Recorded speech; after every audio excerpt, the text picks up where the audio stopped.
Good afternoon, everybody. Welcome to the Minnesota House of Representatives Transportation, Finance, and Policy Committee for this Thursday, February 18th. My name is Frank Hornstein. I'm the chair of the committee. Our first item of business is to call the roll of committee members. Chair Hornstein. Present. Hornstein present. Vice Chair Cagle.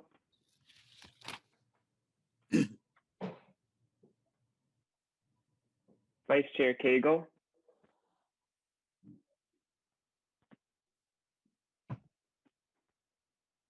Vice Chair Cagle.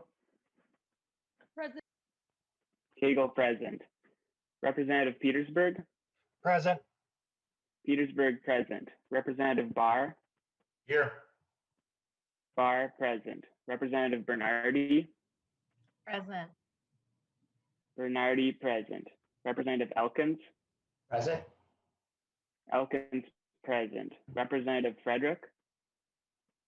Present. Frederick present. Representative Hausman. Present. Hausman present. Representative Heinrich. Present. Heinrich present. Representative Kosnick.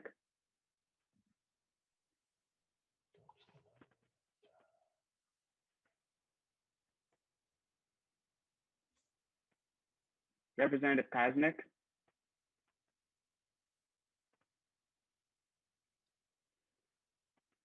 Representative Mason. Present. Mason present. Representative Murphy. Murphy present. Murphy present. Representative Nelson. Present. Nelson present. Representative Olson. Present. Olson present. Representative Richardson. Present. Richardson present. Representative Torkelson. Present. Torkelson present. Representative West. West present. West present. There is a quorum.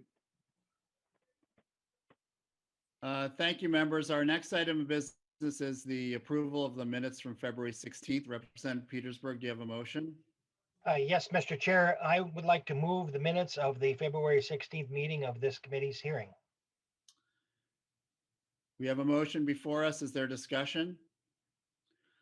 Seeing none, this will be a voice vote. Members, all those in favor signify by saying aye. Aye. All opposed, the motion prevails. Thank you, Representative Petersburg. Members, we have an informational hearing today on electrification of the transportation system. And this really came about. I had some conversations with Chair Long at the Climate and Energy Committee, and we both have an interest in this. Both of our committees have jurisdictions over this set of issues around electrification.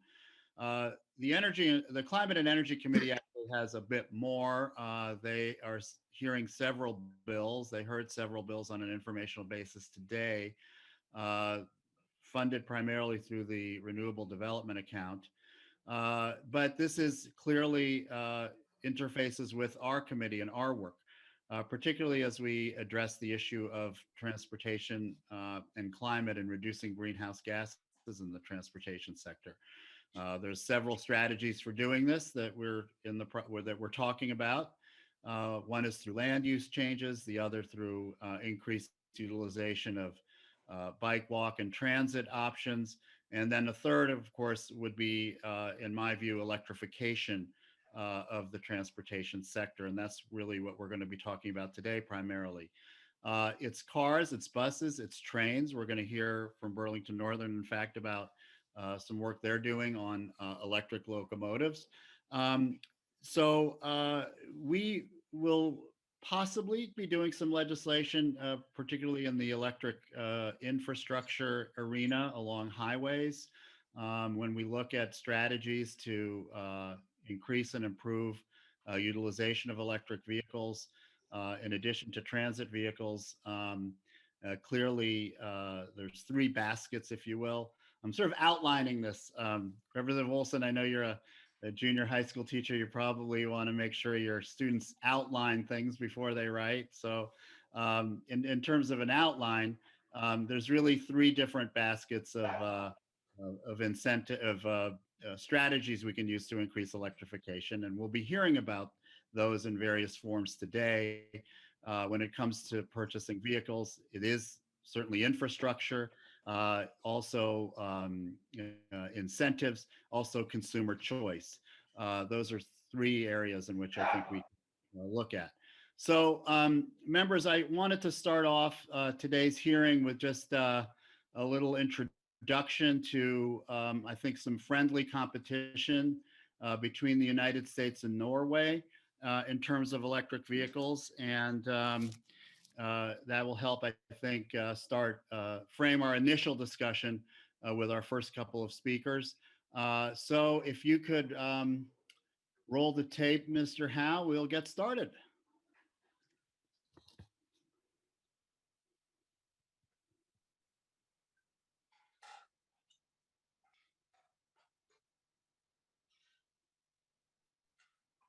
Did you know that Norway sells way more electric cars per capita than the US? Norway. Well, I won't stand for Come on. With GM's new Ultium battery, we're gonna crush those losers. Crush them! Keenan, wait, what's this? Oh, it's my daughter's birthday. I It's don't lately. care. Grab an EV and meet me in Norway. Hey, Aquafina, Norway's beating us at EVs. Nuh-uh. Uh-huh. Meet me there in an hour. Can I ride with you? No! GM's Ultium battery is made for all types of vehicles. Soon, everyone can drive an EV. Will is probably flying private. Okay, Norway, listen up, fish loving. Oh, this place is adorable. Damn it. Where are you guys? We're in Finland. Where are you? I'm in Norway. Norway? You're in Sweden. Damn it.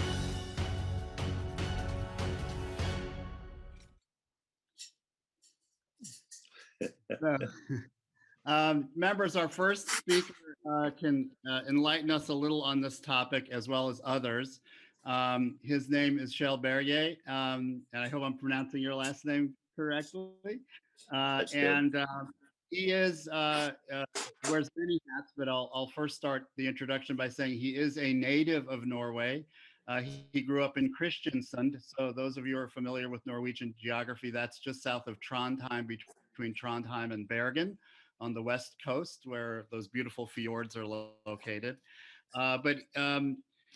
Shell has been selling cars at Bolton Volvo in Minneapolis since 1967. And he's built one of the largest Volvo retailers in the country. He is a former chairman of the American International Auto Dealers Association and former president of Greater Metro Auto Dealers Association.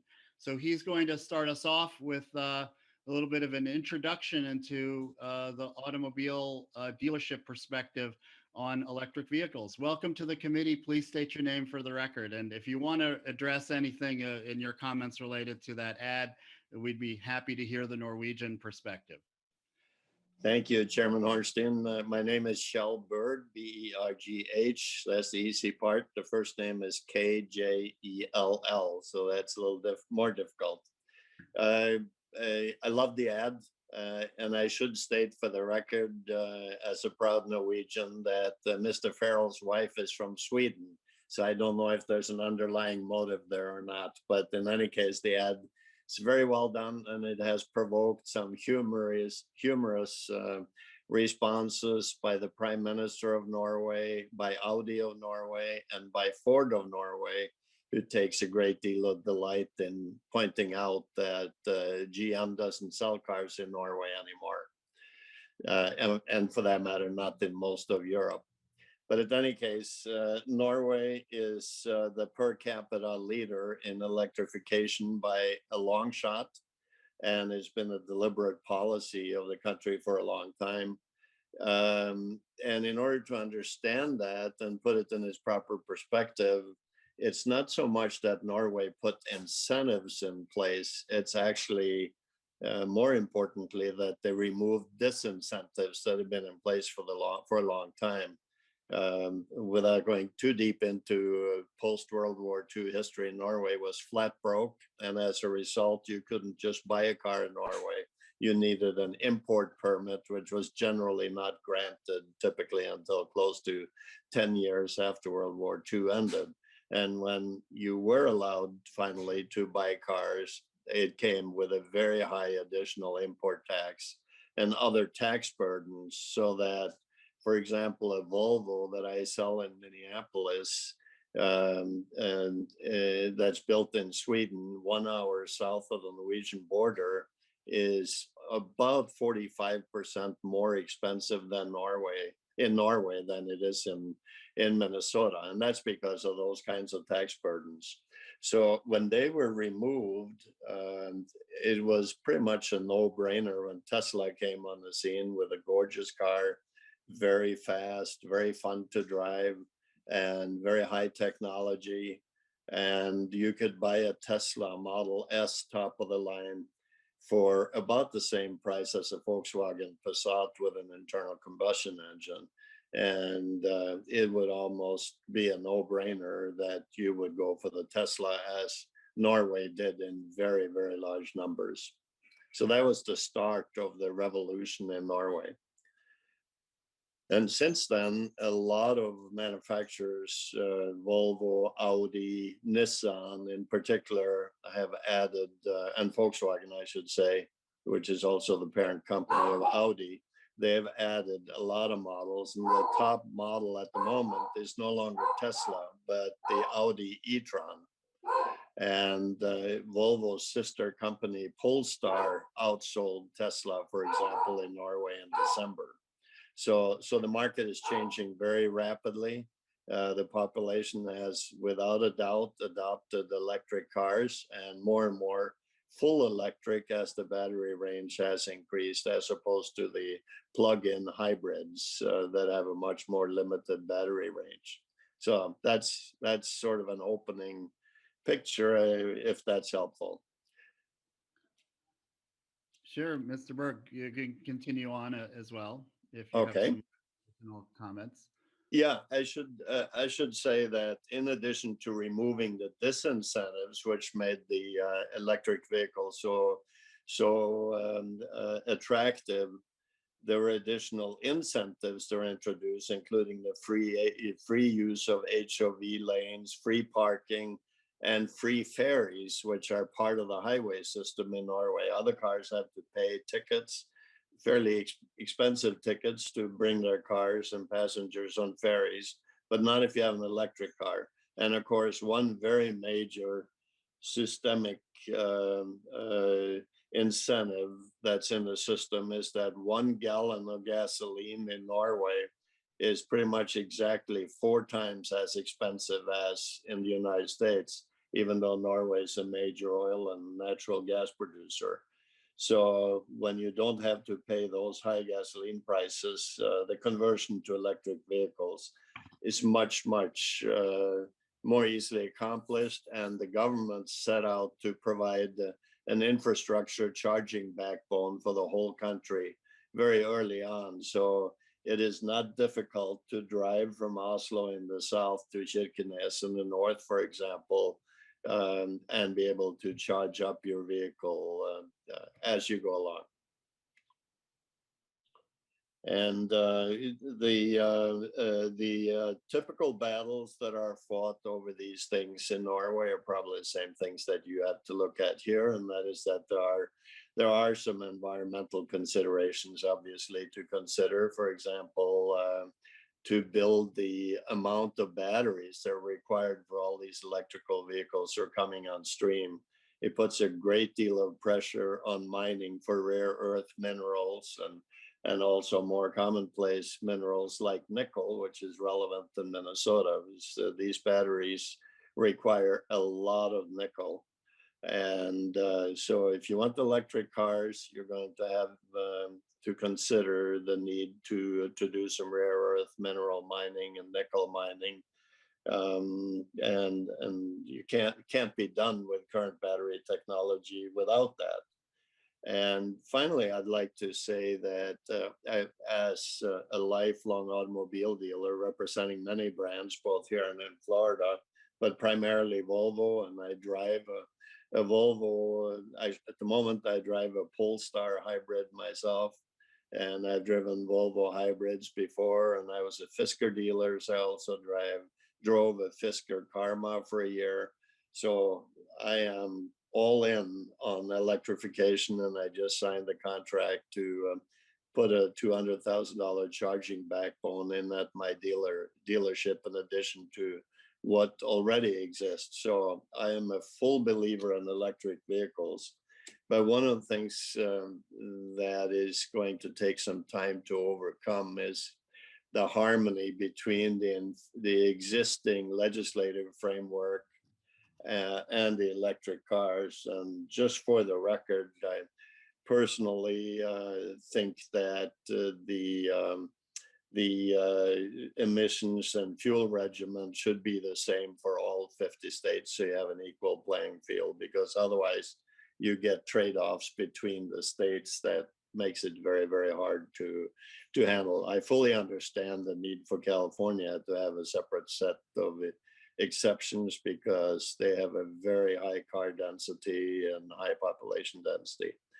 But that sort of in a nutshell is my quick take on electrification. I'm a huge fan of electrification, not speaking against it. I'm just pointing out rather some of the obstacles as well as some of the incentives that needs to be in place.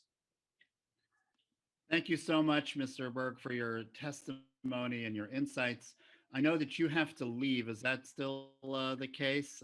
Yeah, I can hang on for a few more minutes, and then I have to go and get my second why don't we COVID shot. Yeah. Oh, well, congratulations on that. Thank you. Members, I will see if we have any. I don't see any questions, so we'll move on to our next panel.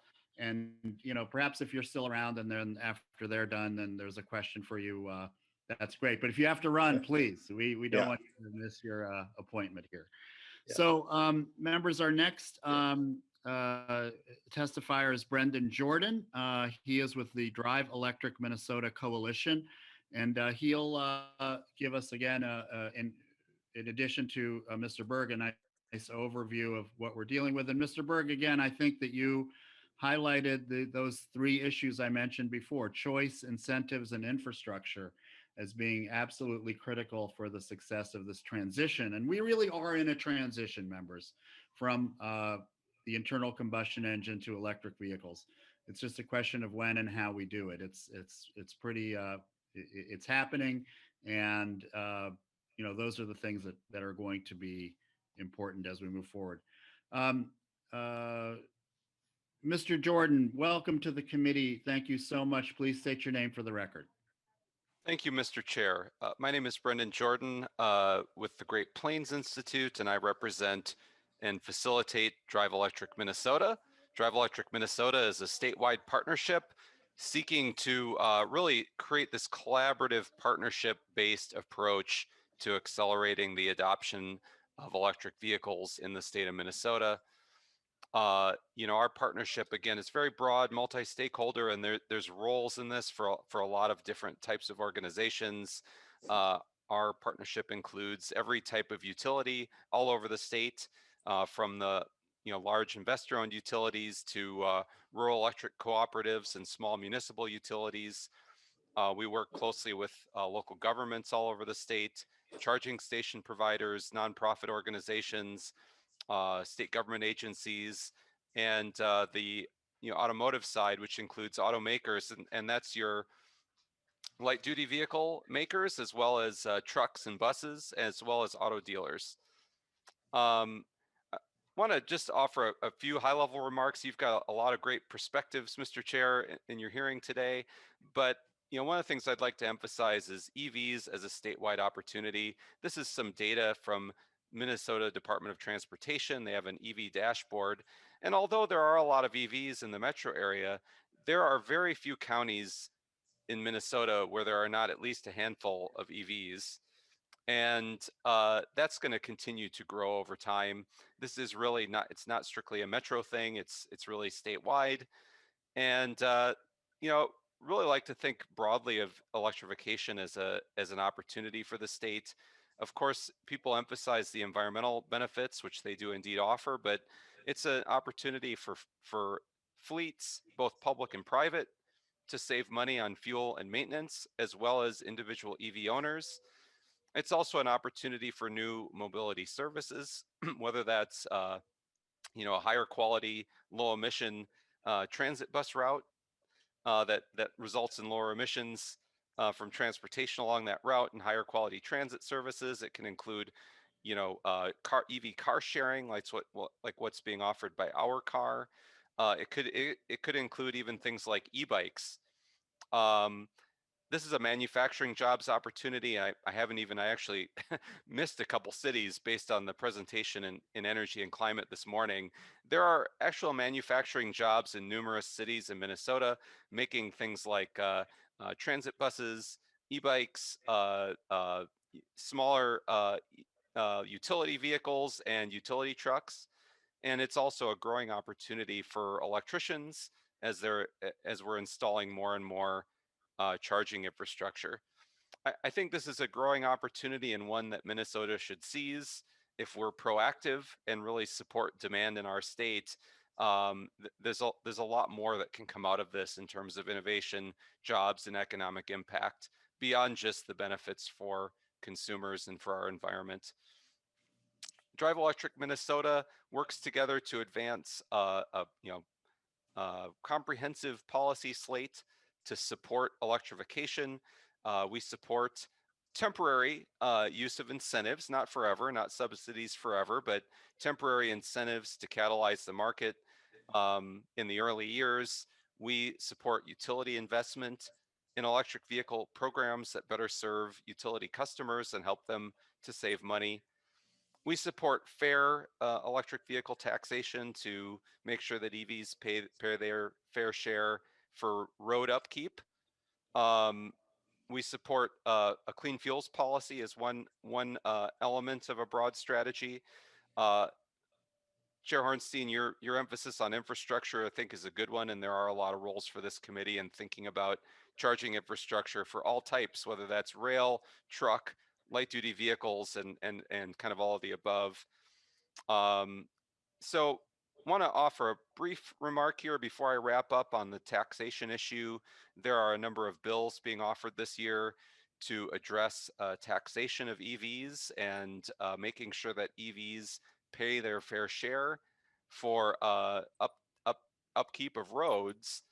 One of the things we emphasize as Drive Electric Minnesota is that, of course, the Highway Trust Fund is partially funded by gas taxes, but more than half of it comes from sales tax and registration. And because EVs tend to have a higher upfront cost today, they pay more in sales tax and registration fees. We look at some typical EVs. They are paying more over a 12-year lifetime today with the existing $75 EV tax than some comparable popular internal combustion engine vehicles. The other piece of this is, in our system today, with the gas tax, of course, fuel efficient vehicles pay less per mile than less fuel efficient vehicles. And, if you look at the existing $75 EV tax in Minnesota, that is more than a number of other fuel efficient gasoline vehicles pay. And of course, the fuel efficiency should be reflected in determining what that tax should be. The Drive Electric Minnesota feels that EVs are taxed fairly and are contributing their fair share to road maintenance today in Minnesota. Mr. Chair, that concludes my remarks. I'd be more than happy to take questions if there are any, and you've got a lot of excellent speakers lined up. Thank you so much, Mr. Jordan. We were kind of, the way we're doing this, and I should have mentioned this at the beginning, we're going to sort of group speakers in sort of groups, and then we do questions after that. So I know that Representative Mason has her hand up, but we'll hold off till we're done with this particular panel. All the issues that this panel is talking about are related to one another. So our next speaker is Jukka Kukkonen, from shift to electric. And Mr. Kukkonen, your home country of Finland was mentioned in that Super Bowl ad. Keenan Thompson somehow wound up in Finland by accident. But I know Finland, like Norway, has been a pioneer in electric vehicles.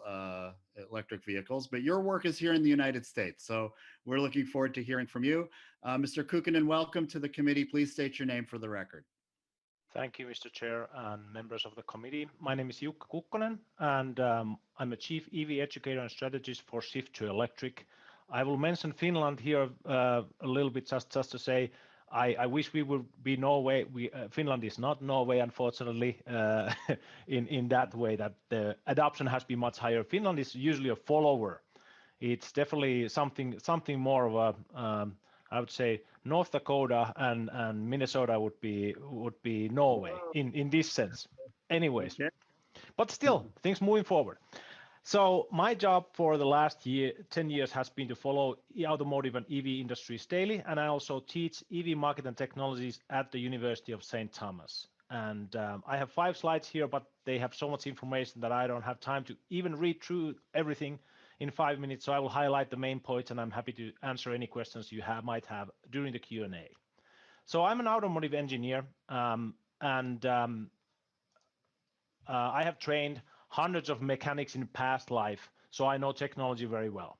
From technology's perspective, it is crystal clear that electric drivetrain will replace internal combustion engine because it is just better technology. They use less energy, they have more power, they are more responsive, they need less maintenance, and are cheaper to own and drive. They can also be powered in our own garages with locally produced energy, so more money stays in Minnesota. These are also the reasons why everyone who gets an EV says that they're never going back. EVs are car 2.0. And you don't necessarily have to believe me on this. Go test drive one, and you understand what I'm talking about here. The only area where gas cars still have an advantage is the faster refueling on long trips. But only 5% of trips people take in the US are over 30 miles. And EVs are catching up on that front too, since last year, average range for EVs sold in the US was already 250 miles. So every new technology has a tipping point where market conditions are ripe for strong growth. EVs reached that in Europe last year, and for us, it is just about the availability of EVs in the market. Both Europe and US markets were seeing slow growth over the years, and while consumer surveys were showing that most of the people were not ready for EVs yet, there was always about 30% of the people who would consider an EV. Auto industry used to be talking that, well, I don't know if there's really a demand for this, but when Europe increased their emission standards last year so that manufacturers actually needed to bring EVs to the market, they learned that the demand was there. So EV market share in Europe tripled from 3.3% to 10.2% last year, and they sold 1.4 million EVs. Now the auto industry forecasts themselves that EV market share will be 40% in 2025. And even in my country of origin, Finland, which is larger, it's less densely populated and colder than Minnesota, they have seen strong growth. Their EV market share last year was 16%. If this can happen there, I'm sure it can happen in Minnesota too. So auto industry is important for US, and if we don't accelerate our transition to the new technology, European and Chinese manufacturers will happily take care of this growing market. I would like to make sure that US companies don't become a carnage because they could not transition to new tech in timely manner, and the best way we can help them with that is to develop robust home market for them. Traditional auto manufacturers are also waking into this, and here are some big announcements that they have made in the last 2 months. We already talked a little bit about GM, but they said that they have a goal now to stop selling gas engine vehicles in 2035. So that gives us a pretty clear goal too. Volvo is expecting that this will happen in 2030 for them, and I think that they can actually make that can actually be happening for them, because already last year 40% of their sales in Europe was EVs. Here's a link of where you can find more information about EV models presently available in the US and in Midwest.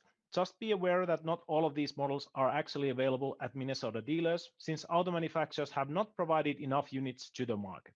There are over 600 light-duty vehicle makes and models available in the US, and we have currently only a dozen EV models well available in Minnesota. If you compare this to Europe, they have over 100 EV models available there, and that is why they are seeing this rapid growth. And here are the EV models we are expecting to arrive to US market this year. As you can see, most of them are crossovers, SUVs, and pickup trucks that sell well in Minnesota too, but right now we have no knowledge which of these will be available at the Minnesota dealers. So overall, it is clear that EVs will replace internal combustion engines, whether oil companies like it or not. This is inevitable, so I would encourage everyone here to figure out how we can make this happen in Minnesota.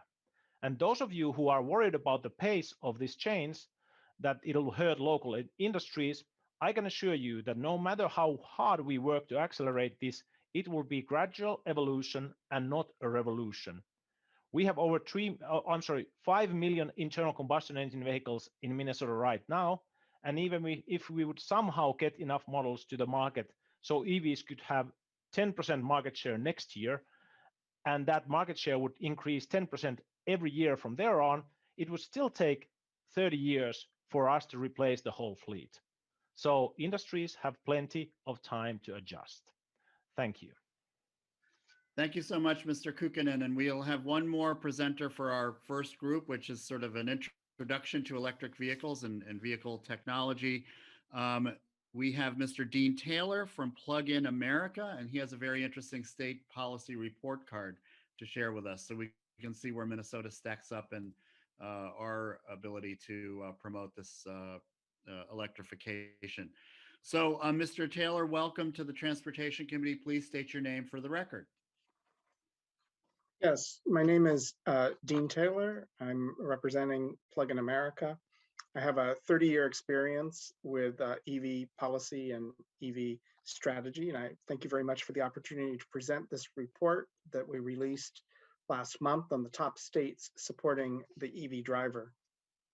Plug-in America is a nationwide education and advocacy organization for the voice of the EV driver, and we go back about 20 years. In December, we had a special event in Minnesota where we gave 6 different webinars on EVs with about 10 hours of presentations, 600 attendees, co-sponsored with Drive Electric Minnesota, Xcel Energy, Sustainable Growth Council, and we'd love to do that again in the future. So regarding these policies, please keep in mind that these are only policies at the state level, not at the city or local level, and also not what utilities are necessarily doing, but what they are enabled to do. And we also looked at only policies supporting the light duty EV driver, not medium and heavy duty sector. Also, we did not look at results like EVs per capita or charging stations per capita. With that said, we bucketed the policies into 4 groups, supporting the policy supporting the EV driver pre-purchase, policy supporting the EV driver during ownership, policies enabling more infrastructure, and then education and outreach policies. This chart it shows the results, and we're able to do the top 25 states. Obviously states like California and Massachusetts, Oregon are doing really well. Minnesota ranks number 19, on this current list. There are only 2 states in the Great Plains, so regionally you're doing well. There's 5 states in the Mountain West, with the rest are on the coast. You can go to the pluginamerica.org website and find all the details on the report. I'm not going to be able to go through all of the details, but there's many ways that Minnesota can go from number 19 to number 8 or 9 on this. We need to go up about 30 points. I've highlighted 4 examples, and these are all examples that probably hopefully will make it to the floor of the Minnesota legislature, and you have a chance to vote on these. But one is EV purchase incentives. In the next category, a clean fuels policy. Another one is to enhance the Public Utility Commission's authority And then lastly, programs to train dealers. Many of these are in Representative Stevenson's bill, and together they would net you another 31 points. Within these dozen or so categories, there's subcategories that I don't have time to go over. There's maybe 20 altogether. But there's also some fairly lower cost options in here. Not all of them are really high cost. Some of them will only gain you, a point or two, such as, enabling you to be able to go to your apartment, or condo owner at a HOA and be able to get EVs installed, ease of permitting, things to do with, weights and measures. Many fairly low cost options are in here as well. They don't gain you as many points as the high ticket items. Also, Brendan talked about the EV fees. If you, raise the EVs further than the current, that would end up subtracting points in this current scorecard. So I really look forward to next year that Minnesota will be in the top 10, that you'll make some great strides. I think you're on the cusp of entering that. In addition, I wanted to briefly mention that we have, together with 3 others, a 4th edition of a model policy toolkit. This is also available on our website. In there, we go into a lot more detail, literally hundreds of policies in a bunch of different categories, including what legislators can do, what transit agencies can do, what state agencies, what regulators at utilities can do, cities and businesses. I obviously don't have time, to go into that, but it has links in that report to actual bills from most of the other states, and there's often many examples in each category. So I very much encourage you to take a look at that. And thank you very much. Questions. Yes, thank you. And that is, we just have a couple of minutes here for 2 questions. I saw hands from Representative Mason and then Representative Petersburg, and then we'll move on to our next panel dealing with electric buses and trucks. Representative Mason, briefly. Thank you, Mr. Chair. Well, one comment. I remember one of our former colleagues going to Sweden to get one of the automobiles there, which I thought something to put on my to-do list. Secondly, I apologize for catching you off guard on this, but when we were in Israel, we did have a presentation by a company that was putting in the infrastructure for electric cars there. And is there a way that maybe we could get a catch up as to how that is going? Thank you, Representative Mason. That company is called Better Place. They had a specific model of changing batteries at gas stations, but I don't know if that has succeeded. I don't know if any of our Mr. Kukkonen might be able to give us an update, but that was basically one particular way to change batteries, but maybe that could have advanced or maybe has changed over the years, because that was about 10 years ago. Mr. Kukkonen. Right. Yeah, thank you, Mr. Chair. Yes, the Better Place was a long time ago. They did that, and their approach was really to change the batteries. It didn't actually work out that way, because the challenges with that is that battery is the most expensive part of the car. So you would have to have much more infrastructure in that way, very capital intensive approach. And then the other thing is that it's really hard to make auto manufacturers standardize the battery set that it's exactly the same in each car. So that's the other thing that was challenging with it. So nowadays, battery swapping is not going to happen with the light duty vehicles. Maybe in a trucks and buses in the future. Maybe that's something to do, but not for the light duty vehicles. Thank you, Representative Mason, and thank you, Mr. Kukkonen. And Representative Petersburg, and then we'll move on to Mr. Bigelow and others. Thank you, Mr. Chair. And I get concerned about the infrastructure of the roads and bridges as well. And I think Mr. Jordan talked a little bit about how the $75 surcharge for e-vehicles is already enough.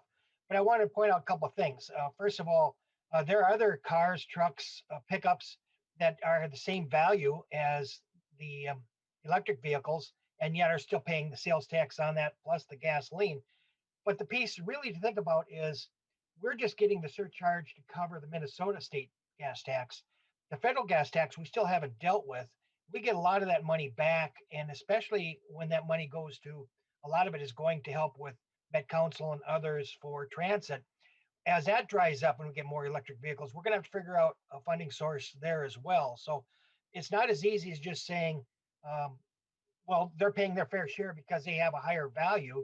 Well, that's true, but so are other vehicles that are also paying the gasoline tax. So how we juggle that is a little bit of a challenge. Thank you, Mr. Chair. Thank you, Representative Petersburg, and that's an ongoing conversation we've been having over the years here at the legislature. I think it's a really important question, and if one of the panelists might want to briefly address that, then we can move on. I know you may have meant it just as a comment, Representative Petersburg, but I think you raise a really valid and important issue, and if anyone has a response, how do we finance this over the long haul? Anyone want to take a crack at that? Representative, Mr. Jordan. Representative Petersburg, Mr. Chair, I would say that the EV community in Minnesota is committed to the idea that EVs should pay their fair share. Certainly, there's debate about what that means, and we can continue to debate that. I think another principle too that we have is just making sure that we're not being singled out. We've tried to do analysis trying to look at where would an EV compare if to how an equivalent vehicle would be treated, and the reality is that there's more to it than just the upfront cost. There's also just the impact of fuel efficiency, and EVs are in fact given an EPA fuel efficiency rating, and so you can calculate what the appropriate gas tax would be for a vehicle, for a gas vehicle with the same fuel efficiency. And the result it would typically be an equivalent cost of less than $75 per year for an EV driven the same number of miles. Thank you for that, Mr. Jordan. And I think, Representative Elkins may have a bill related to this as well, but it's an important topic and we're going to continue to explore it. So thank you very much to all of the panelists. This was a really fantastic way to kick us off today, and appreciate all of the depth of information and all of your insights. Members, we're now going to move to a conversation about electric buses and small light trucks. And I have just been just in recent months, I've learned about the Center for Transportation and the Environment. It's an excellent nonprofit, and they've done quite a bit of research and consulting around the country on electric buses and small light trucks. And so they have a short presentation for us, and I'd like to call on Eric Bigelow and Joel Dunham. I don't know who's going first, but whoever is available now, please state your name for the record, and welcome to the Minnesota House Transportation, Finance, and Policy Committee. Excellent, thank you. I appreciate that. This is Eric Bigelow, and I'm with the Center for Transportation and the Environment. So we'll be talking a little bit about sharing some of our experience and work and what it takes to make zero emission and heavy duty vehicles work, and also why maybe start now. Is that a question? I'm sorry, Representative Cagle, is that? Okay, sure. Well, maybe Representative Cagle, what we do here is we're going to have you and another presenter, and then around shortly before 2 o'clock, right around 2, we'll have questions. So if you could proceed, and I'll call on Vice Chair Cagle first, but after the presentations. Okay. So you can proceed, Mr. Bigelow. Thank you.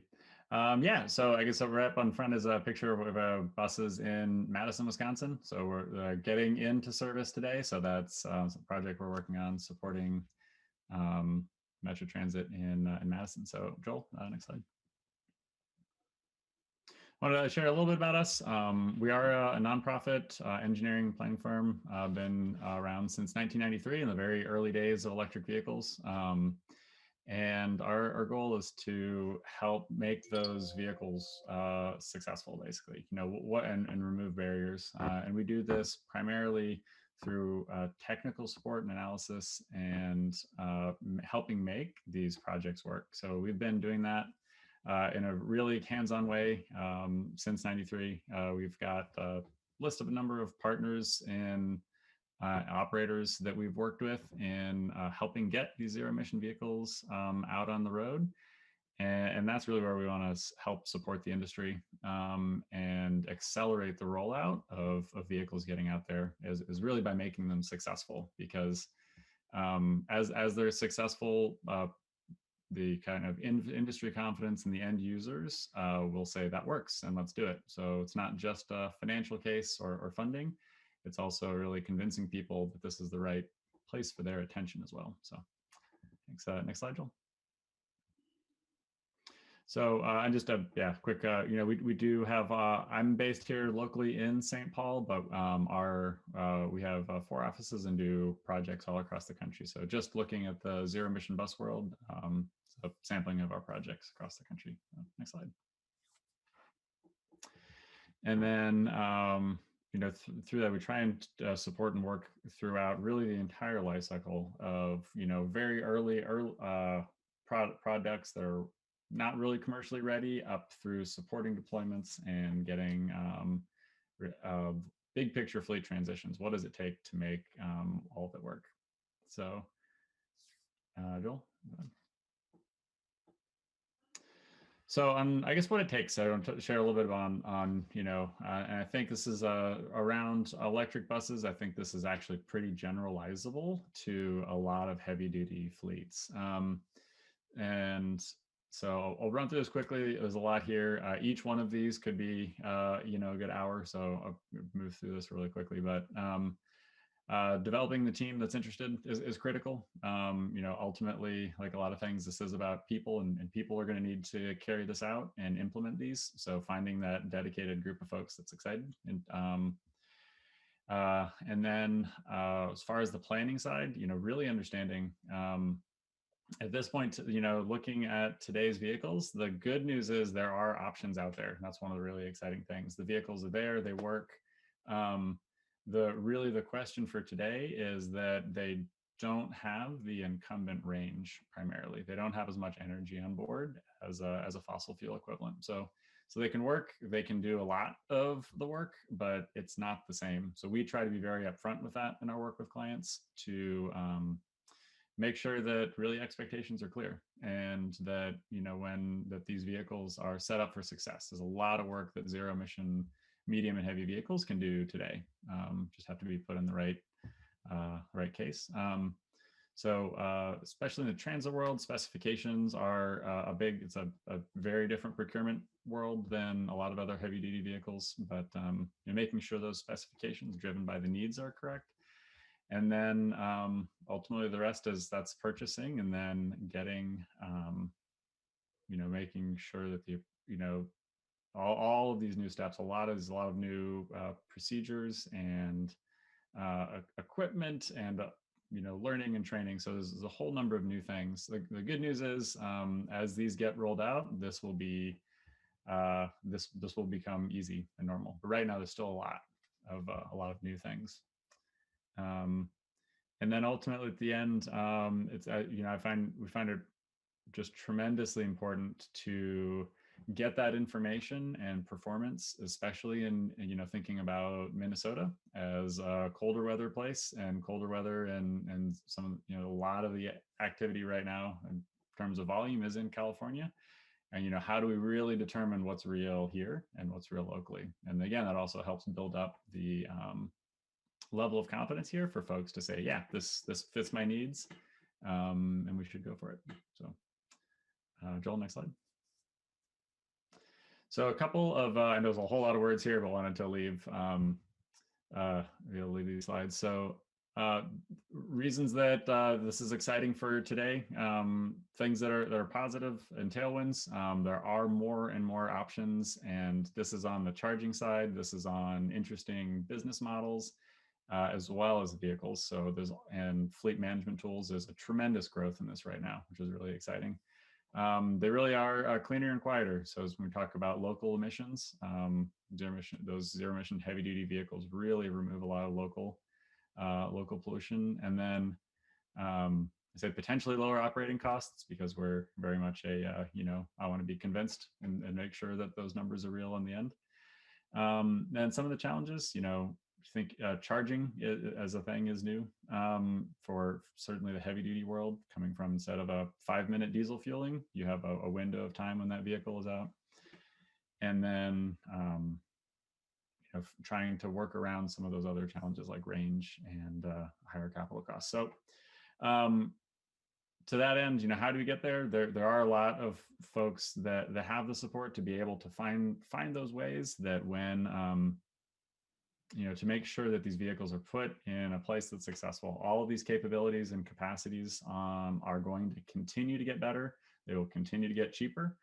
And so one of the things we really like to champion is it really is important to start today, because in order to have really large fleets, which are necessary to accomplish a lot of goals that I believe are shared, whether that's in order to get a lot of those vehicles out, we really have to start. And so pilot programs and demonstrations with good information capturing and sharing really help 5 years from now to be able to understand what works really well and what needs to be tweaked. But yeah, we really, there's a lot of reason to get that rolling as soon as possible. Next slide, Joel. Then we'll need to maybe wrap up after the slide and do some Q&A, unless, or is there a way to maybe accelerate? Yeah, Joel, go ahead. You talk trucks. Okay. Sorry. Okay, so yeah, thank you. Just wanted to take a quick section and kind of illustrate some. Mr. Downham, 1 second. Welcome to our committee, and please state your name for the record. Okay. I'm sorry. Apologies. Yeah, this is Joel Dunham for the record.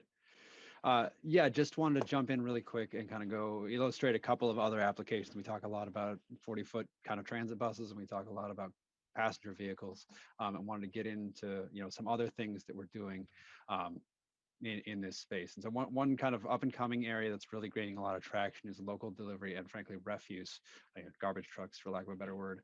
But really, a lot of the operations out there in this space are doable with today's technology. We kind of harp on range limitations a lot, but at the end of the day, a lot of these vehicles are doing 50 to 70 miles a day, which is totally doable with what's available now from manufacturers. In this category, we're looking at vehicles from just sort of vans all the way up to Class 8 trucks. There can be a little bit of difficulty in just figuring out that charging end of things, because you have to interface that downtime with all the loading and unloading of the vehicles to make sure that you can accommodate the downtime for charging amidst all the loading and unloading that needs to happen. Some of the partners we work with on that are Anheuser-Busch. We have 21 Class 8 trucks we work with on local delivery in LA. San Francisco Goodwill has 10 box trucks that are running around there that are working just great. As well as UPS is one of our partners. They have an order of 10,000 and options for another 10,000 electric delivery vans that they are working to place around the country. Logistics vehicles, this is any kind of intermodal facility or warehouse type operations. The relevant vehicles here are forklifts, yard tractors, which are just sort of small vehicles capable of moving trailers around in a yard to kind of stage things for loading and unloading, as well as pickers and stockers, which are just basically forklifts that someone can ride on. But basically, all three of those types of vehicles are very replaceable with today's battery electric vehicles. The duty cycles of those pieces of equipment is very compatible with what you can do today with battery electric. The one hard part you get into there is with round-the-clock operations, where there is very limited consolidated downtime for charging. But there are strategies to get around with that, with high-speed charging during breaks, swappable batteries, and there are some operations that move towards a hydrogen fuel cell power supply that can then just be fueled like a regular vehicle. So to just kind of quickly get through that, just want to mention that's another thing kind of on the table in this whole conversation. Finally, shuttle buses and minibuses. Right now, these have largely been based off traditional, truck chassis cabs. And so right now there's not a really good off-the-shelf battery electric platform available for those vehicles. And so right now, a lot of folks are upfitting those, and other folks are kind of doing a startup development of truck chassis that can serve these needs. We're seeing a lot of development in that place, including Zeus, who I believe is going to speak later. So that's one to kind of keep an eye out for as a local Minnesota company. So they're doing some really exciting things. The one hard part on these type vehicles is because the passenger compartment is so big and has to be maintained for passenger comfort. Minnesota winters can be a real bear on those. So, some of the operational planning we're doing right now for operations in the Twin Cities area is looking at like 6 hours on, 6 hours off to allow charging to recover from those 6 hour operational periods. So sorry to rush through that, but it sounds like we're getting tight on time. So I just wanted to kind of hit the high points on those. Happy to elaborate on anything with questions. I did want to plant the seed that I have included kind of some hurdles for trucking and shuttling here. But I don't want to compromise the time, so I'll kind of defer. Well, let's go through it quickly. I think, again, this is important stuff, so yeah. We'll get through it. And again, appreciate so much CTE's work on this. Sure. You can go ahead, Mr. Donham. Appreciate it. Okay, so one thing is that the range possible doesn't meet all needs, but it really, like I said, it does really meet a lot of them. So what we do a lot of times is really kind of get very involved in the planning and help to figure out, what do you really need? Yes, this isn't going to go as far as your current truck is going to go, but how far do you need it to go? And try and help folks really, understand what they can do with today's technology. One comparison to zero emission buses is that because they're not as funded by basically the FTA or federal institutions, there just isn't that funding available, as easily available and as consolidated to support trucks, for financing trucks for operators trying to stick their toe in the water there. So right now that's sort of been a hurdle for trucking and kind of, private shuttle type operations.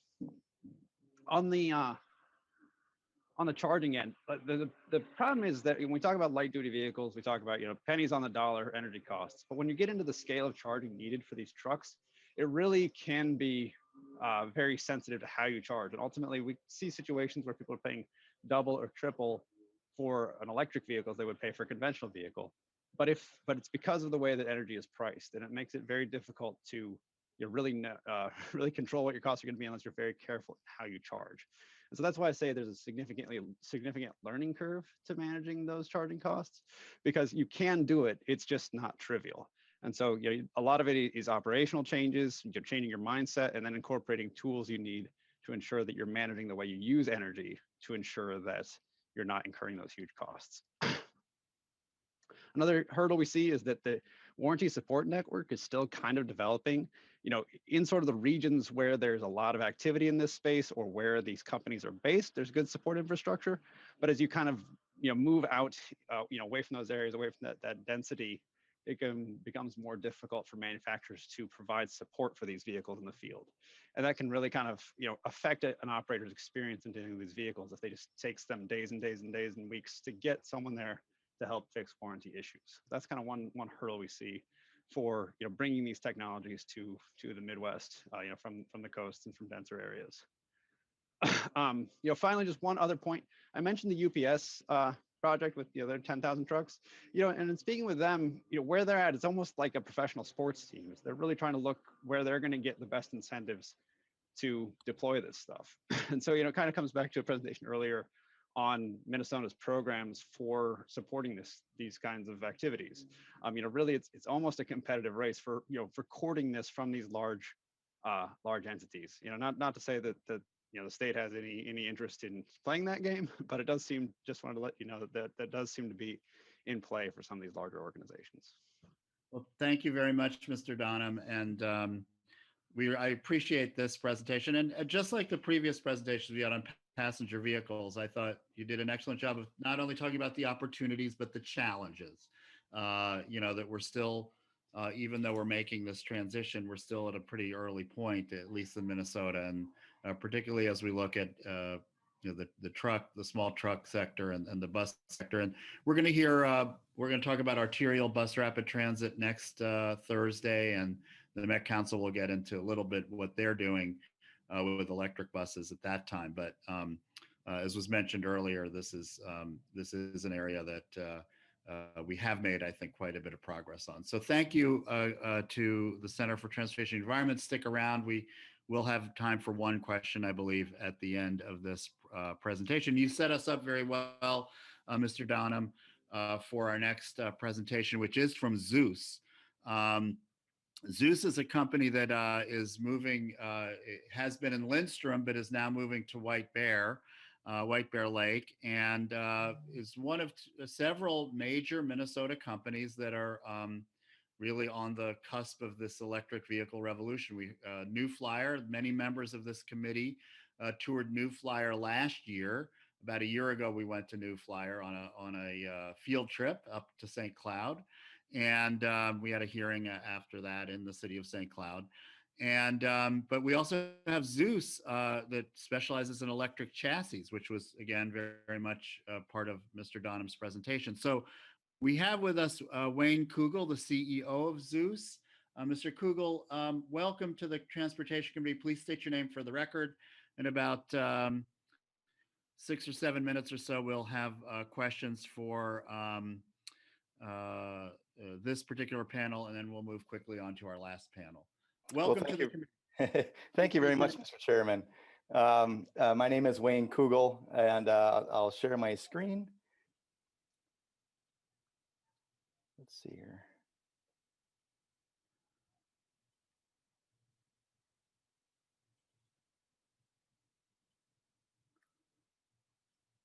Let's see if this works. It's looking good from here. Okay, wonderful, wonderful.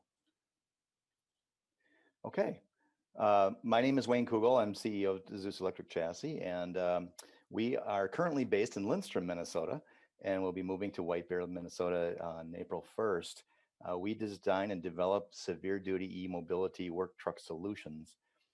How that all comes together is that we have a platform.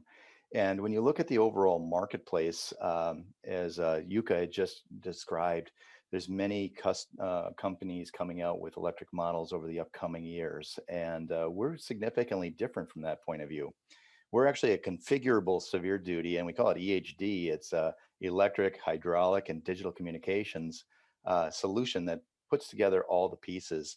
And with that, we have a very broad range of vocational vehicles that we can address.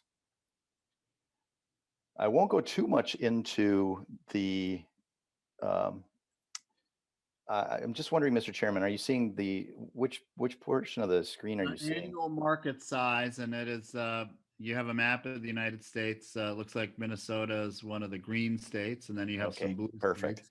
All right, perfect. And I won't go too deep into this because Yuka did discuss this, but we are at this tipping point and we see the same thing where we see it in two fronts. We see it on the economic side and we also see it on the environmental side. From a market size for our particular market space, there's a little over 300,000 vehicles from the medium duty space to heavy duty, let's say just shy of semi-tractor trailers. And that's a $60 billion market.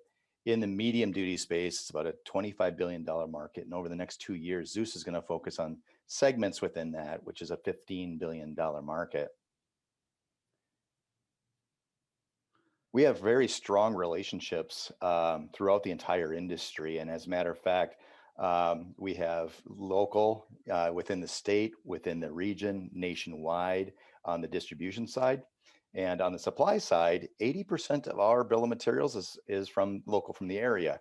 Our electric motors are from New Ulm, Minnesota. Our electrical integration is from Savage, Minnesota. We're in White Bear, Minnesota. Our cabins and frames are in Wisconsin. And so it's really nice. We have a very localized economy with regards to that. We do ship in our batteries from Germany and ship our suspension packages from France, but both of those companies have agreed to move their operation to the United States as we start ramping up. And then within the EV industry, we've got significant presence in California. That's where we're going to be building our first trucks and getting literally plugged into the California marketplace.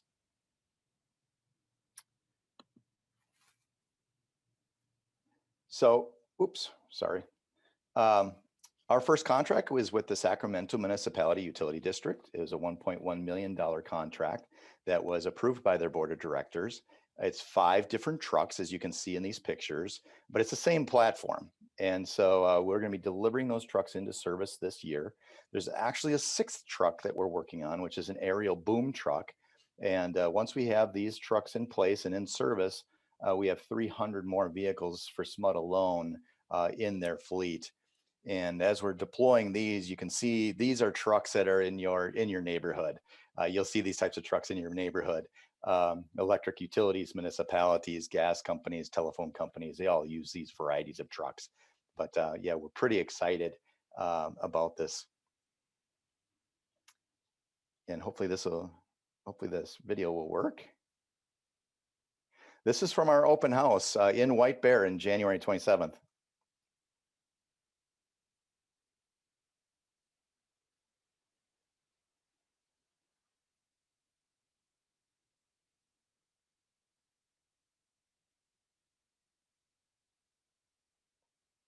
It was a fun event. We had originally planned for about 20 people, and over 100 people ended up showing up.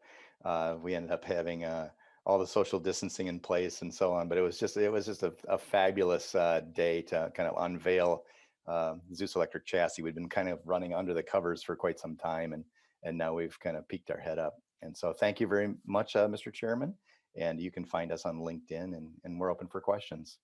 Thank you very much, Mr. Kugel. I really appreciate it, and good Minnesota company here, and we appreciate your work here. We have one question. I don't know if Vice Chair Cagle wants to ask her question, or her hand was up earlier. If not, we can move on to the next group here. Yes, Representative Cagle. Thank you, Mr. Chair. I have a couple questions. One of them goes back to the first group about the disincentives. And so I believe the had talked about the disincentives that could be removed to, and so I was just kind of curious if there was any information or any thoughts about what some of those disincentives that Minnesota had could be removed, but maybe I can just follow up with him. Well, I mean, we do have, I see that Mr. Jordan and Mr. Kukkonen are still with us. If either of you want to take a quick answer that very quickly, and then we can get to your second question, Representative Cagle, and then we'll move on to our next panel. Anyone want to, Mr. Jordan, Mr. Kukkonen? Okay, well, maybe we will take. I truly apologize, Mr. Chair. I did miss the question.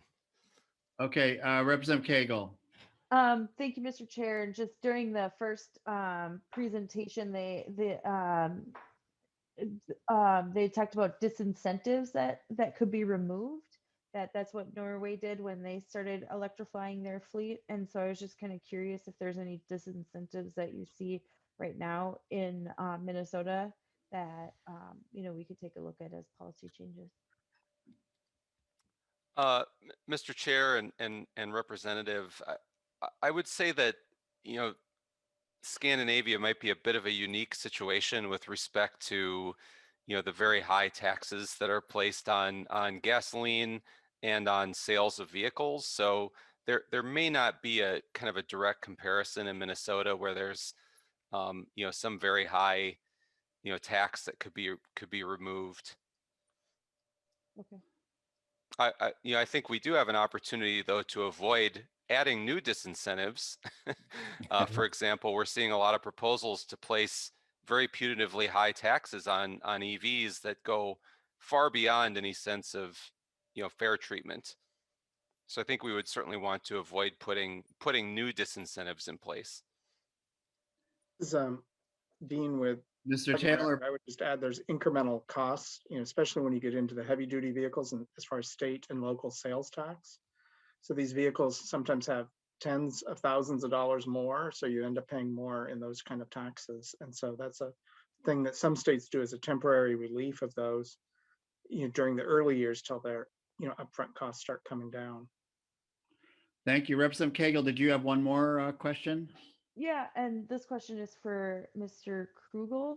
Sorry, I always people always No mispronounce worries. my name. It's similar. So I was just kind of curious what the weight of those trucks are compared to normal gas vehicles. With the batteries being a little bit more heavy. Just wondering how much heavier they are, or Oh if no, they are. that's absolutely a fantastic question. They're about equal. The batteries that go into our vehicles are about 600 pounds each, and it varies between 3 and 5 different batteries, but they're about equivalent. They're about the same. So there wouldn't be any extra wear and tear on our roads. No, no. So if you think about a Ford 550 as an example, we're about the same weight. Thank you. It's an excellent question, Representative Cagle. Thank you, panelists. Again, this was really informative and helpful, and we appreciate very, very much your coming and making time in your busy schedules. We have one final grouping of presenters, and our first presenter is John Lovenberg, and he is from BNSF Railway. I learned about the fact that they have a battery electric pilot project, and just reminds me of playing with electric trains, but now we actually really have real electric trains. So Mr. Lovenberg, welcome to the House Transportation Committee. Please state your name for the record and proceed with your presentation. Great. Thank you, Chair Hornstein. I'm John Lovenberg. I'm the Environmental Vice President at BNSF Railway. I'm also our executive sponsor for a battery electric initiative. So I'm going to talk about just the locomotive portion of that, but it does actually include the electrification of our intermodal yards. I'm not going to cover that today, but that topic was covered earlier. So happy to address that also if there's any questions at the end of my presentation. So let me go ahead and advance to my first slide here. So this particular battery electric locomotive pilot that we're looking at, let me just talk about the project partners. Wabtec, which is the former GE Technology, transportation is one of the partners. We're also partnered with the state of California with air agencies. This is actually a project that was half funded by the state of California, an R&D project. And then of course, BNSF Railway with environmental engineering and operations support. So this is actually a pilot that's underway. We're actually running this particular battery electric locomotive in revenue service during the first quarter of in California.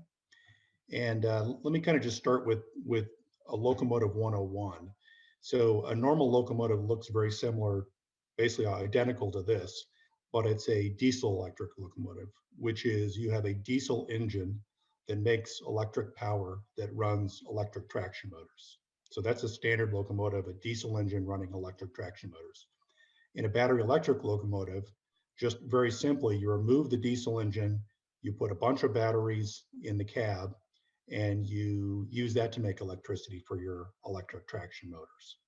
So this particular locomotive has 2.4 megawatts of battery. To put that in perspective, a typical Tesla has about 100 kilowatts. So this is 20 times larger than a Tesla in terms of the batteries in this first particular locomotive. A number of the prior speakers spoke about the efficiency. This particular locomotive, the battery electric locomotive, is about 3 times more efficient than a standard diesel electric locomotive. That means it takes 1/3 of the energy to do the same work.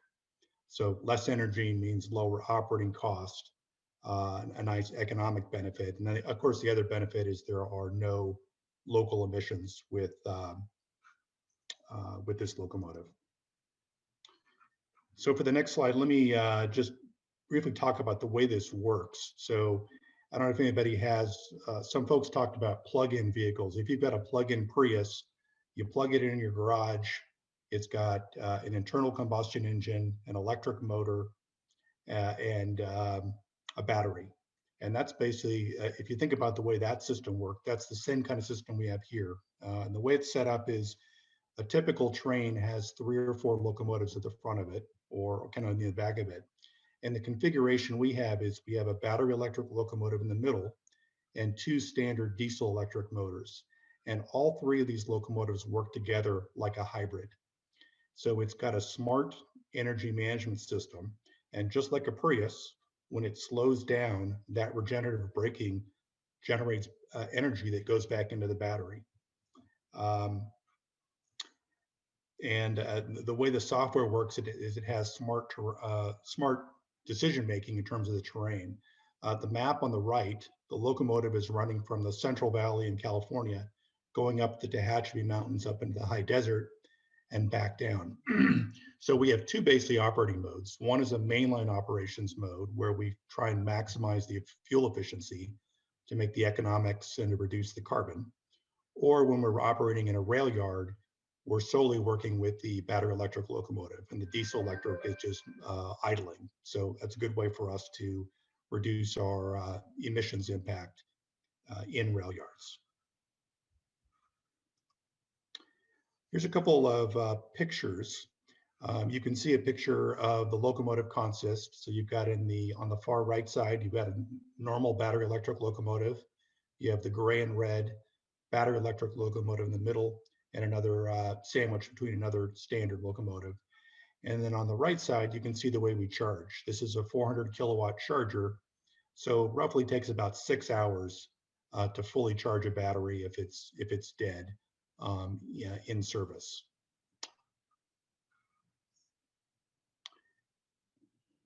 So just a couple of things I'll mention here. The benefits of this is we get triple efficiency. So that means less energy moved and no emissions from the battery electric locomotive. So here's the challenges. Batteries are much less energy dense than liquid fuel. It's about 100 times more area in our battery packs than in the density of a locomotive. So you need a lot of batteries to store that energy.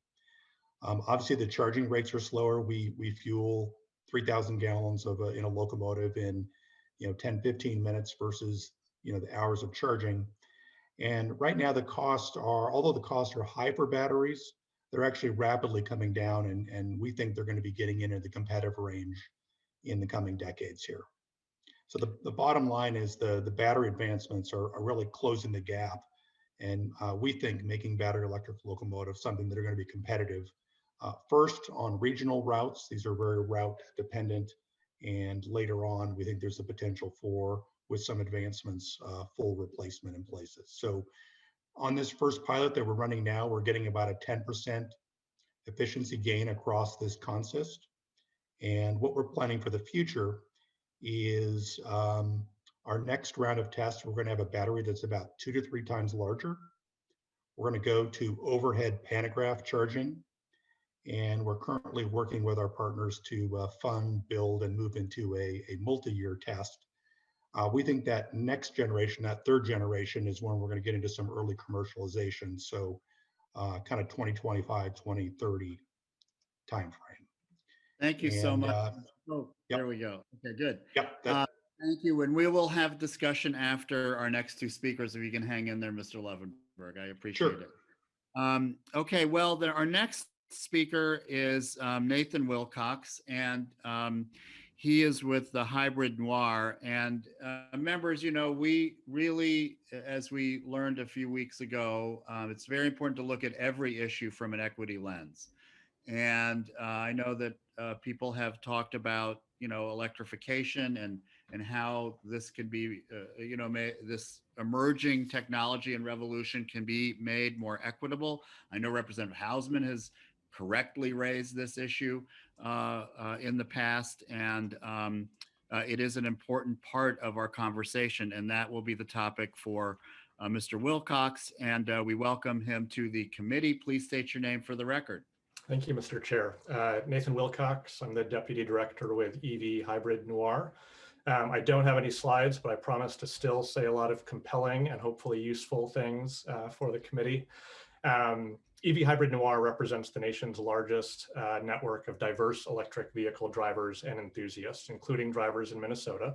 And we are a Black-led, justice-centered organization. And our mission is to advance electric vehicles, electric buses, electric trains, and other transportation electrification solutions, but do so in a way that is inclusive and equitable. And we do that by engaging with communities often left out of e-mobility discussions, advocating for e-mobility solutions that benefit underserved communities, and working to shift the narrative about e-mobility to be more inclusive of diverse populations. And before going into some specific ideas of how Minnesota policy-wise and program-wise can advance e-mobility solutions in an equitable way, I think it's important to provide some context for why it is so important to be including justice and equity in conversations around transportation electrification. So throughout our country's history, how people get around has had huge impacts on entire communities' health, their economies, their environments, and their general well-being.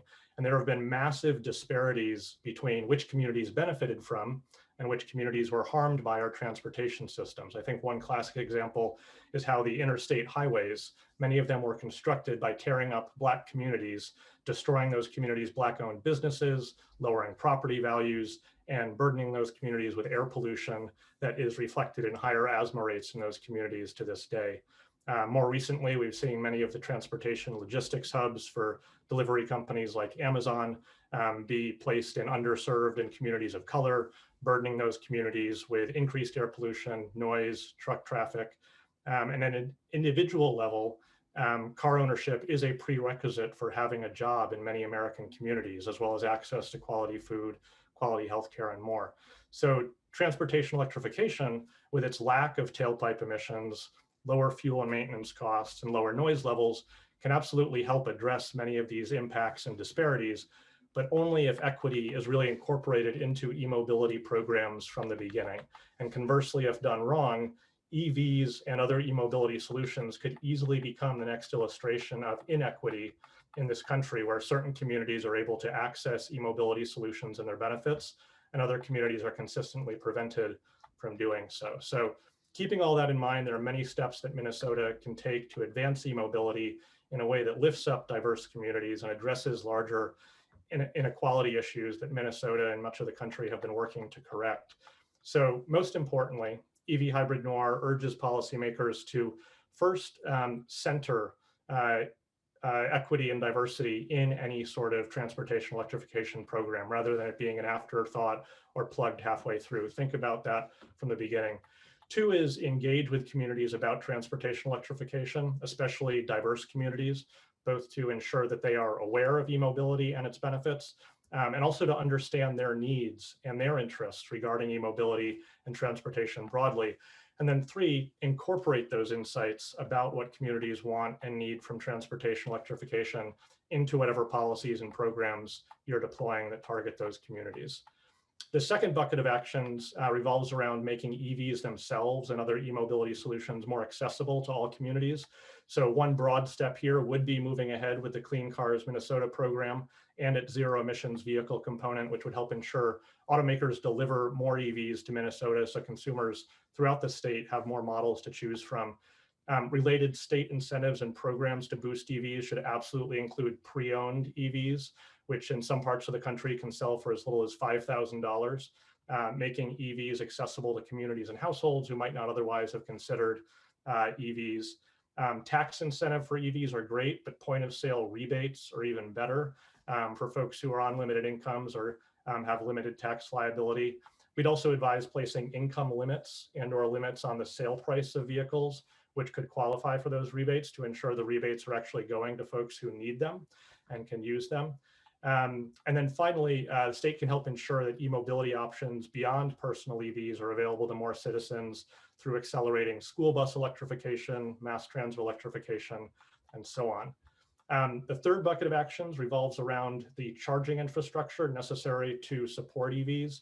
So throughout the US, many EV charging stations have been deployed in middle or upper income white suburban communities, while far fewer charging stations have been deployed in Black, Latinx, underserved, rural, and densely populated urban communities. And this trend has created charging deserts, whereby questions about where they would even charge an EV prevent people from exploring purchasing an EV themselves.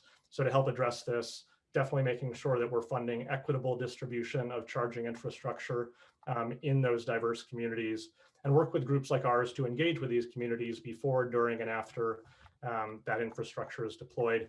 final bucket deals with workforce development. So this can include partnerships with technical colleges and high schools in the state to train a Black, Latinx, tribal frontline workforce to install and maintain multimodal EV infrastructure, creating really good paying jobs and innovative jobs across the state. So that was a lot really quickly, but on behalf of EV Hybrid Noir and our members, definitely appreciate you bringing up the topic and having me here today, and happy to answer questions. Thank you so much, Mr. Wilcox, and we will hopefully have time for questions here. We have one more presentation. I did want to add one thing to your excellent presentation, and that is we will be hearing a bill from Representative Lee where he is talking about equity in the context of electric vehicles. And we heard this a couple of years ago as well, but deploying electric buses in frontline communities that are particularly impacted by asthma and air pollution, giving them prioritization. So thank you very much. And so we have one final speaker on this panel, Mr. Josh Fisher from the Alliance of Automotive Innovation, just to bring us home in terms of wrapping us up in this hearing. Very glad to have you, Mr. Fisher. Please state your name for the record. Yes, thank you, Mr. Chair. My name is Josh Fisher, and I'm with the Alliance for Automotive Innovation. We represent the vehicle manufacturers. Our members produce about nearly 99% of the light-duty cars and trucks sold in the U.S. each year. But in addition to these auto manufacturers, we also represent several suppliers in the automotive space, as well as technology companies that are involved in the AV and EV space. So we like to think that we represent the entire automotive value chain. So I think it's important to understand the vehicle market as a whole before we jump into just talking about electric vehicles. So I want to give a little bit of an overview of where we are in terms of the overall market. And this chart puts in the context where we are with monthly retail sales, dating all the way back to the financial crisis in 2008. You can see we plumbed the depths of the financial crisis lows during the COVID pandemic. And it wasn't until January of this year that sales were the highest they've been since the start of the pandemic. And the next challenge for the industry is going to be the current chip shortage that we're facing, which could result in significant reductions in output, at least through the first quarter of 2021, hopefully not too much longer than that. The next chart here gives you an idea of ZEV sales across the country. They accounted for about 2.9% of total vehicle sales in January 2021, which is up a little bit over the same period last year. But the critical point here is that we still haven't reached that inflection point that other folks have talked about when it comes to EV sales. And sales in the US are down about 12% year over year. And that goes back to the production outputs that the entire industry experienced over the last year. But we're hoping that based on at least on January 2021 sales, things are hopefully improving and will do so throughout the remainder of the year. So what's really driving the market? And I think this chart does a good job of showing you going back to where that orange line crosses the blue line. The orange line represents the falling price of gas, and the blue line represents the increasing popularity of trucks and SUVs in the market. And those two phenomena are not unrelated. In fact, they're directly related. And just for a little bit of reference, in Minnesota, trucks and SUVs make up about 80% of all new vehicle sales. Now, about the industry's commitment to electric vehicles, our members are all in on electric vehicles. There are currently over 40 different models of electric vehicles in the market, and more are coming every day. Our members have committed about $250 billion through 2023 globally to electrification. So it's safe to say that the future of the automotive industry will be electrified. And here, just in a chart, you can see year after year, the increased number of new EV models coming to the market. So by about 2025, we expect to have over 130 different EV models in the market. I just want to talk a little bit about Minnesota's market. And this map here gives you an idea of the sales rates for electric vehicles across the country. The gray states are on the lower end, 1 to 2% or less. Minnesota is about 1.55% of EV sales. That 1.5% is the percentage of all vehicle sales in Minnesota. Now you'll see the states on the West Coast, the brightly colored ones, those have the highest sales rates for electric vehicles. And the common factor among all those states is that they have robust consumer purchase incentives, consumer awareness campaigns, and dedicated funding to infrastructure build out. Those are really going to be the keys for any state that wants to help put policies in place to develop a strong market for EVs. A little bit more background on Minnesota. Mr. Rich, can we do this slide? And then we're almost at time. I want to make sure we get to Representative Olson's question. Sure. Let me just skip ahead then to some policies that we think Minnesota should pursue, and we're ready, willing, and able to work with you on. Purchase incentives, like I mentioned, infrastructure build out, state fleet purchase requirements, and then another topic that hasn't been addressed today but fits into this discussion, adoption of a low carbon fuel standard, which accomplishes multiple goals through one policy. It helps decarbonize the fuels in the transportation system now, and it also generates revenue that can be reinvested into electric vehicle incentives and infrastructure. So I'll leave it there and appreciate the opportunity to speak today. And thank you, Mr. Fisher. We'll have all of your slides posted. And I did want to let the committee know that after deadline, we will have a hearing, an entire hearing on the low carbon fuel standard. So I'm glad that you mentioned that. I want to make sure that we get in Representative Olson's question before we adjourn for the day. Representative Olson. Hey, thank you, Mr. Chair. I'll make it really quick. I just wanted to we were talking about the charging deserts, basically, where you can't find charging stations anywhere. And, so wanted to just make a statement that my district, which takes me over an hour and a half to drive across, has 2 charging stations open to the public in the entire district. So that's definitely something that needs to be addressed if we're going to look into how to make sure that we can have everyone have access to these type of vehicles. Yeah, thank you for that reminder, Representative Wilson. I think that, Mr. Wilcox did mention, I think, rural areas. And Mr. Wilcox, I think we'd like to keep in touch with you about that, the entire variety of issues that you mentioned. But I think, Representative Wilson raises a very good point here. So members, this was a lot of information. And of course, we'll have this available if people want to revisit any of the presentations. I want to thank all of our presenters. Again, we're going to have some legislation on this moving through our committee. A lot of it will be in Representative Long's committee, but really, I just appreciate everybody's time and attention to this very important topic. As you can see, we're really on the cusp of a lot of things, a lot of changes here in the next decade, and I appreciate everybody's presentations, very substantive and very helpful. With that, members, we will adjourn. We have meetings next week. On Tuesday, we'll be dealing with the Department of Public Safety's budget in our committee, as well as a conversation about pedestrian safety and the perspective from people with disabilities on transportation issues. And then a week from today, several bills on arterial bus rapid transit, and we'll be looking in depth at that question as well. So have a good weekend, everybody. And with that, our meeting is adjourned.